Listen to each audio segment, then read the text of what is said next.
पूरे हिंदुस्तान में विश्वकर्मा समाज की आबादी बिहार में खासकर जनगणना के हिसाब से 7.5% है। विश्वकर्मा समाज 5 भागों में बटा हुआ था। बढ़ई, लोहार, सोनार, कसेरा, ठठेरा, कुम्हार, लेकिन सब अलग अलग थे। तो आज समय की मांग है और परिस्थिति है कि जिसकी जितनी संख्या भारी उसकी उतनी हकदारी। तो हम लोगों ने पिछले 6 वर्षों से लगातार दिन रात 24/7 काम करके ये पांचों को एक किया। सीनियर ब्यूरोक्रेसी में आपका कोई नहीं? जी नहीं है। मीडिया में आपका कोई नहीं? नहीं है। कॉर्पोरेट इंडिया में आपका कोई नहीं? नहीं है। हायर जुडिशरी में कोई नहीं? नहीं है। सीनियर जनरल्स में कोई नहीं? आपको यह सवाल पूछना है कि हिंदुस्तान का जो पूरा स्ट्रक्चर है उसमें हमारे लोग क्यों नहीं है? Power structure. हिंदुस्तान में हम 100 साल पहले आते तो सारा का सारा फर्नीचर ये बढ़ाई लोग बनाते थे। सही बात है। एक मतलब अगर ये बनता तो बढ़ाई बनाता था, वो बना तो बढ़ाई बनाता था, वो बना तो बढ़ाई बनाता था। जी जी, राइट। वो आपकी जगह खा गए, खत्म। आपकी जगह ले ली और चाइना के बढ़ाइयों को पकड़ा दी। जी, मार्केट को पकड़ा दी। मार्केट को नहीं, चाइना में बढ़ाई काम कर रहा है। चाइना में बढ़ाई भी काम कर रहा है, लोहार भी काम कर रहा है, सुनार भी काम कर रहा है, कुम्हार भी काम कर रहा है, कसेरा भी काम कर रहा है। उधर की कंपनी उसकी है। ये जो पूरी जापान में इंडस्ट्री है इंजन बनाने वाली, ये पता है कौन चलाता है? ये जापान के जो ओरिजिनल लोहार थे वो चलाते हैं। बट यहाँ हम लोग को आगे बढ़ने ही नहीं दिया जा रहा है। हाँ, तो मेरा सिर्फ ये कहने का मतलब है, ये जो आप लड़ाई लड़ रहे हो ये बहुत जरूरी लड़ाई है, मगर ये 1990 की लड़ाई है। आप सोचोगे यार हमारे 5 लोग विधानसभा में आ गए तुम्हारा काम हो जाएगा।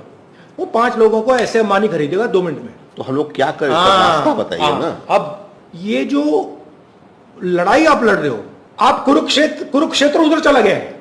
तो सर उधर जाने के लिए क्या ये संसाधन नहीं है हमारे पास? नहीं, सबसे पहले उधर जाने का तरीका जाति जनगणना है। जाति जनगणना में मैं क्यों प्रेशर डाल रहा हूं? क्योंकि मैं जानता हूं जिस दिन जाति जनगणना टेबल पे आ गया मामला ही खत्म हो उस दिन आपके सब लोगों को पता लग जाएगा यार, ना हम शिक्षा के सिस्टम में हैं, ना हम स्वास्थ्य के सिस्टम में हैं, ना हम कॉर्पोरेट इंडिया में हैं। नहीं सर, हम तो मेरा कहना है मैं आपकी पूरी मदद करूंगा कि आपके एमएलए बन जाए, बट जब तक आप वो बड़ा सवाल नहीं पूछोगे तब तक आपका होने वाला कुछ नहीं है। बड़ा सवाल है कि हिंदुस्तान का जो पावर का सिस्टम है उसमें आपको कैसे घुसाया जाए जी।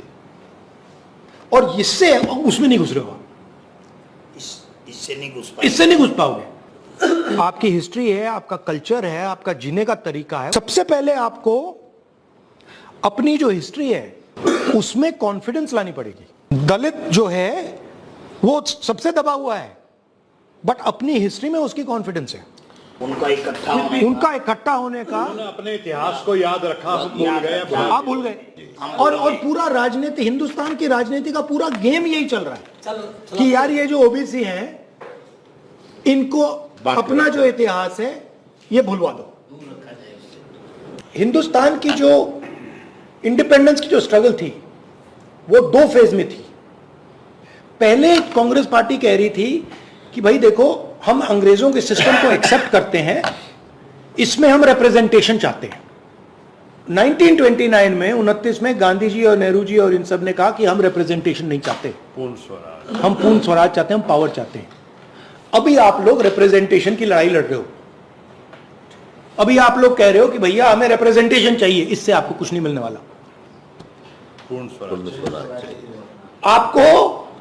आपको अभी आप पावर के लिए नहीं लड़ रहे हो, अभी आप रिप्रेजेंटेशन के लिए लड़ रहे हो। मतलब पावर यहां पे है, आप कह रहे हो यार 2 कुर्सी हमें दे दो,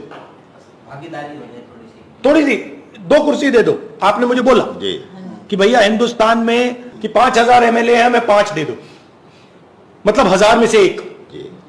राइट। आप मेंटली रिप्रेजेंटेशन के लिए लड़ रहे हो, पावर के लिए नहीं लड़ रहे हो। जब तक आपने ये अपने माइंड में नहीं बदला कि मैं रिप्रेजेंटेशन के लिए नहीं लड़ रहा हूं, मैं अपनी हिस्ट्री के लिए लड़ रहा हूं, मैं पावर के लिए लड़ रहा हूं, तब तक ये गाड़ी आस्ते आस्ते आस्ते आस्ते आस्ते चलेगी, थोड़ी देर बाद ठक रुक जाएगी। आप जो लड़ाई लड़ रहे हो आप बहुत कम स्पेस के लिए लड़ रहे हो। आपके माइंड में ये सवाल नहीं उठ रहा यार ये छोड़ो यार, मैं एक कुर्सी नहीं मांग रहा, अब मैं आधी टेबल मांग रहा हूं। जब तक आप आधी टेबल नहीं मांगोगे तब तक आपके लोग आपके पीछे नहीं खड़े होंगे, क्योंकि वो सोचेंगे यार ओबीसी वर्ग सोचेगा यार ये तो मतलब हम 50% ही 2 कुर्सी मांग रहे हैं यार।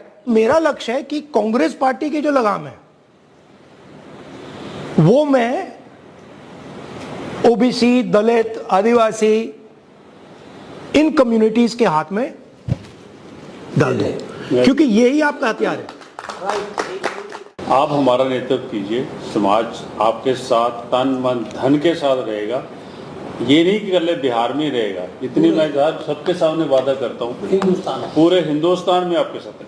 ये आपने जो जनगणना का जो लोकसभा में उठाया था करवा के रहेंगे, वो आपने मनवाया, आपकी जीत है जी, तो हम लोगों के लिए। बट ये कराएंगे नहीं है, ये बड़े बदमाश है ये। जब से आपने आवाज उठाई थी उसके बाद हमने क्रिमिनल के खिलाफ रोहतक से लेकर चंडीगढ़ पद यात्रा, पैदल यात्रा कीजिए। पद यात्रा Very की good. सर हमने धूप में। मुझे अन्याय अच्छा नहीं लगता, तो जब मैं देखता हूं कि भैया अति पिछड़ों के साथ अन्याय हो रहा है तो मैं वहां जाता हूं, मैं अन्याय के खिलाफ, मुझे वो नहीं अच्छा लगता। मेरी कोशिश है बिहार में, नॉर्थ इंडिया में, कि जो अति पिछड़ा वर्ग है उसको रिस्पेक्ट मिले, उसकी जो हिस्ट्री है, उसका जो ट्रेडिशन है उसको रिस्पेक्ट मिले, और उसकी जो ओरिजिनल जड़ है जो बीजेपी आरएसएस लोग काट रहे हैं उसे एक बार फिर मतलब